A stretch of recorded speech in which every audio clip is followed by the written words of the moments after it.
এই সিজনে আমের আচার হয়তো সবার বাড়িতে করা হয়ে গেছে, কিন্তু আমি যেভাবে আমের আচারটা করি সেইভাবে তোমাদের সাথে আজকে একটু শেয়ার করে নিই। চলো। সবার প্রথমে আমগুলোকে এইভাবে ভালো করে মাঝখান দিয়ে কেটে ছাড়িয়ে পরিষ্কার করে ধুয়ে আমি একটু সকাল থেকে রোদ্দুরে দিয়ে নিয়েছিলাম, তারপরে শুকিয়ে গেছে। এইবার ঝটপট করে কড়াই বসিয়ে তাতে সামান্য তেল, শুকনো লঙ্কা আর কটা ফোড়ন দিয়ে দিলাম। ফোড়নটা যখন একটু ভাজা ভাজা হয়ে যাবে, তার থেকে যখন একটা সুন্দর গন্ধ বেরোতে শুরু করবে, তখন আমি কেটে রাখা আমগুলোকে দিয়ে দেবো। জানো তো, এই রেসিপিটা আমি আমার শাশুড়ি মার কাছ থেকে শিখেছি। খুব তাড়াতাড়ি করা হয়ে যায় আর কোনো রকম ঝামেলা থাকে না।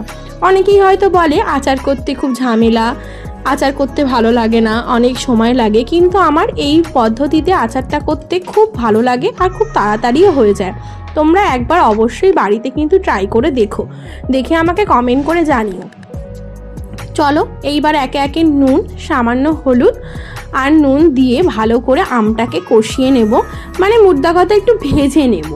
আর এটাকে আমি ঢাকা দিচ্ছি না, ঢাকা না দিয়ে আলতো করে আস্তে আস্তে করে গ্যাস ওভেনটাকে লো ফ্লেমে দিয়ে আমি ভালো করে ভেজে নেব, যাতে করে আমগুলো তলা না ধরে যায় আর বেশি পোড়া পোড়া না হয়ে যায়। আর এই দেখো গুড়, এই গুড়টা না আমি স্টোর করে রেখেছিলাম, যখন শীতের সময় গুড় পাওয়া যায় সেই সময়কার গুড় ফ্রিজে আমি স্টোর করে রেখেছিলাম, সেখান থেকেই আজকে নিয়ে নিলাম আর আচারের জন্য খানিকটা পরিমাণে।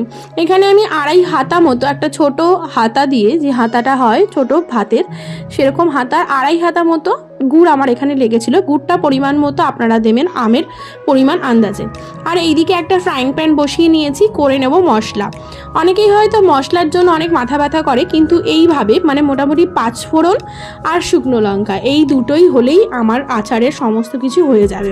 সবার প্রথমে 5 ফোড়নগুলো আমি ফ্রাইং প্যানে দিয়ে নিয়েছি, যেগুলোকে আমি ড্রাই রোস্ট করে নেব, করে নিয়ে কিন্তু ভালো করে গুঁড়ো করে নেব। চলো, প্রথমে 5 ফোড়নটাকে ভালো করে ড্রাই রোস্ট করে নেওয়া যাক।